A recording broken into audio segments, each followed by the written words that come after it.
Dagskrá Katrín Fjallstekki og Söl. Fundarstjóri, ágætu áheyrendur. Ég vil þakka A-nefnd fyrir vöndu vinnubrögð og rifja upp gamla máltæki sem segir lengi getur vont versnað, en nýja máltækið lengi getur gott batnað. Og víðast hvar í þessum greinum hefur orðið heilmikil bót. Aðeins að hlaupa yfir örfáar greinar í stuttu máli. Í fyrsta lagi 7. grein. Þá velti ég fyrir mér orðalaginu með óheftur aðgangur að netinu og upplýsingatækni skal tryggður.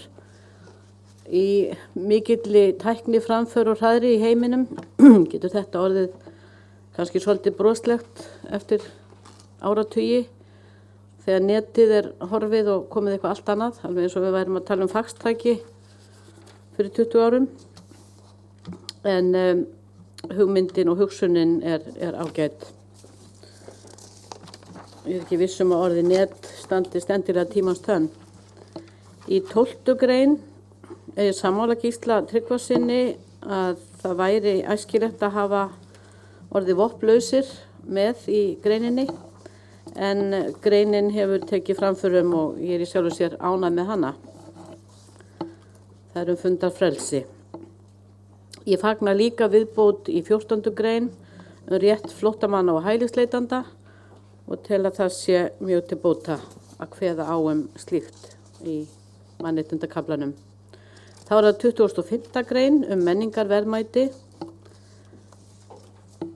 Ég orðaði það á ráðsfundi þegar þetta var til umræðu áður að með orðalaginu dýrmætar þjóðareignir sem heyra til íslenskum menningararfi mætti telja til dæmis íslensk þjóðlög, og ég held að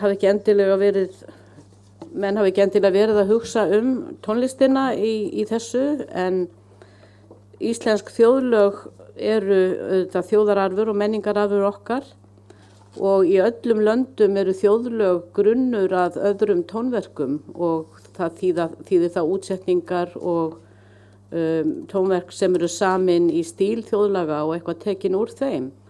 Og ég myndi nú ekki ég vil nú ekki verða til þess hér í stjórnlagaráði að koma í veg fyrir að íslensk þjóðlög verði notuð og heyrist veröldina. Þess vegna finnst mér þessi grein tek undir með Írisi að ég get ekki samþykkt þessa grein í ljósi tónlistarinnar. Nú þá það 26. greinin. Ég fagna aftur þarna ferska vatninu sem að ég benti á að þyrfti að vera með. En ég var mjög ánægð með málsliðin fyrsta í fyrstu málsgrein. Náttúra Íslands friðhelg. Ég hefði gjarnan viljað sjá hana standa áfram, en auðvitað ég sammála því að náttúra Íslands sé undirstaða lífs í landinu. En friðhelg hún í mínum huga og verður áfram hvert sem orðalagi verður hér. Ég var líka mjög ánægð með málsgreinina sem sagði nýtingu náttúra gæða skal haga þannig að þau skerist ekki til langframa. Nú orðalagið að þau skerist sem minnst til langframa. Ég mun sætta mig við það, en mér fannst fyrra orðalagið betra.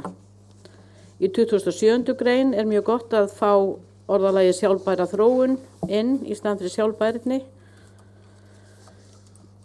Í 28. grein að orða greinina umhverfi og málsaðild, upplýsingar umhverfi og málsaðild með þeim rökum sem komu fram hjá formanni A-nefndar Silju Báru Ómarsdóttur og tilvísan til Árósasamkomulagsins. Finnst mér mjög gott að það komi skýrt fram í heiti greinarinnar. Nú síðan ætla ég síðast en ekki síst að fagna því hvernig A-nefnd tekur á málefnum þjóðkirkjunnar. Ég hef lýst þeirri skoðun minni hér að mér finnst ekki eigi að kveða á þjóðkirkjuna í stjórnarskrá án þess að ég vilji með því raska kirkjuskipan ríkisins í sjálfu sér.